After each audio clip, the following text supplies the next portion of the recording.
You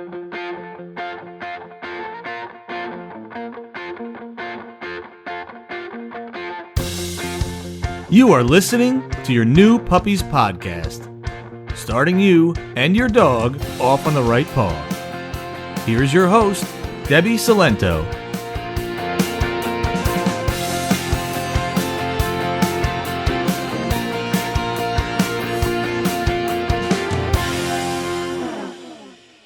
Hello and welcome to episode 39 of Your New Puppies podcast.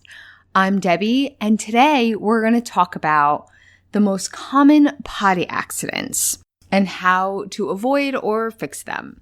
When it comes to potty training, even if you do everything right, you are going to have accidents. If you haven't already, episode 10 is my complete guide to the potty training process. And in there, I discuss how to handle accidents, whether you catch them in the act or if you find the accident. So here, I'm going to get a little bit more specific and talk about the most common places and the most common times that you're going to have accidents in the house. And hopefully, that'll help you address them before they actually happen. Okay, so let's start with the most common places in your house that they will probably happen. So they tend to be attracted to anything absorbent. So they're going to be more likely to go on a rug as opposed to a hardwood floor, or if you have towels, or even their own bed. I'm not 100% sure why, other than the fact that it's absorbent, but I've seen it enough where I know that it's normal that a puppy running around the house and then run into their crate, have an accident, and then run back out. Now, I'm not talking about if they're sleeping in their crate, they're inside their crate and they have an accident. We're going to talk about that later. I'm talking if they're out of their crate and the crate door's open, they run in, they have an accident, and then they continue play.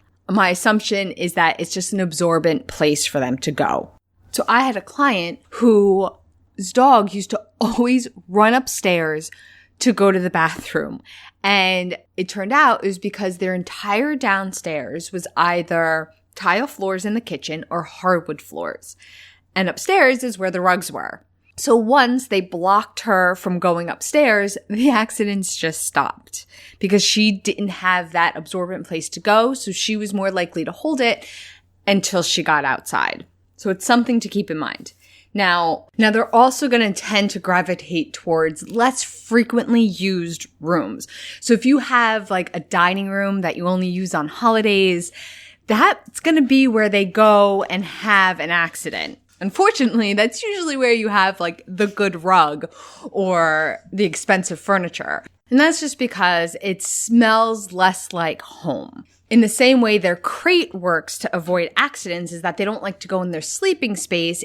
It's the same idea where they don't want to go in their immediate living space. So they're going to go to that room that you're not in that often because it doesn't smell like you or them.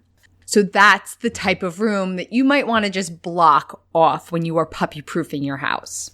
So now let's talk about the crate, because we use the crate to avoid accidents, but sometimes there are accidents inside the crate. So I'm not talking about like a one-off accident. You know, maybe it was the first night home or it was overnight and you just didn't get to them on time. We want to avoid those, but sometimes they happen. We're not perfect, and neither is your puppy. I'm talking about if it's happening more frequently, if it's happening on a semi-regular basis. So the most common reason for this is that the crate is too big, that you're giving your puppy too much room inside the crate. So he should only have enough room to stand up, turn around, and lay back down. That's it. If they can go to the bathroom in one corner and sleep in the other, that's what they'll do, especially when they're super young.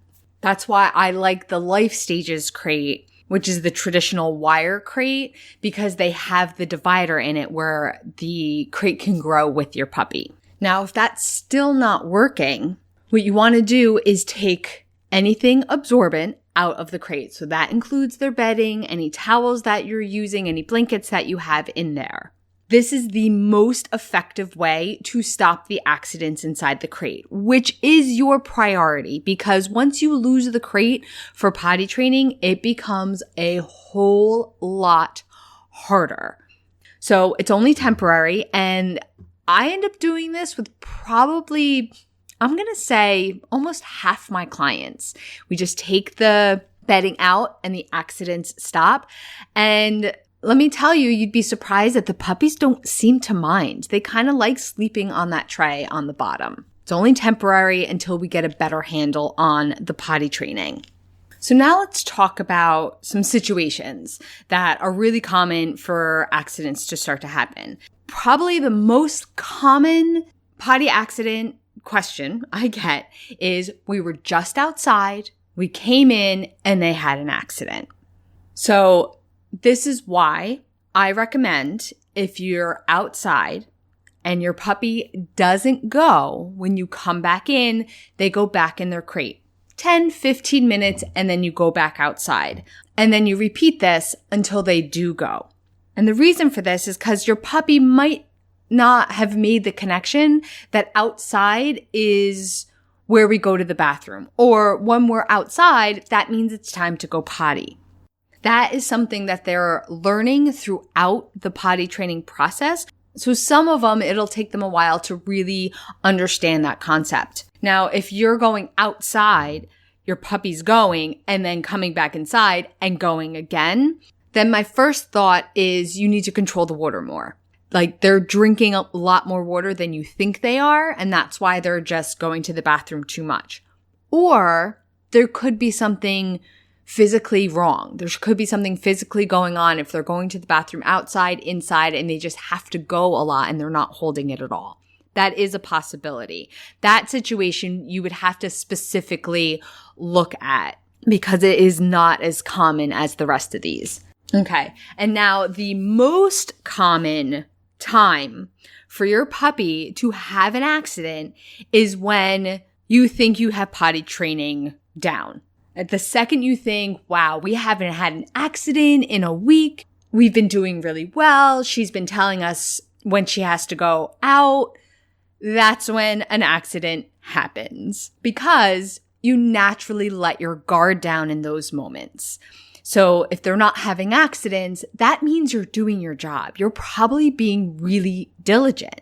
And that's why the accidents aren't happening. But as soon as we're like, oh, I think we're almost done here, we naturally let our guard down. We're not as diligent, and an accident happens. And even though I'm telling you about it right now, it's going to happen anyway. And then you're going to think, oh, yeah, Debbie was right. I see what she's saying now. No big deal, but it is something to be aware of. Now, my number one piece of advice to help you figure out accidents and why they're happening is to keep a journal. I know it's one more thing to add to the pile, but it can really speed up the potty training process because it helps you avoid accidents. They will always seem random until you put them down in black and white. Then you can see a pattern. So you keep track of when they eat, when they drink, when they go potty, and the accidents, when they happen and where they happen. And then every few days, you take kind of a big picture look at your journal and be like, all right, is there a pattern here? And then you can make adjustments.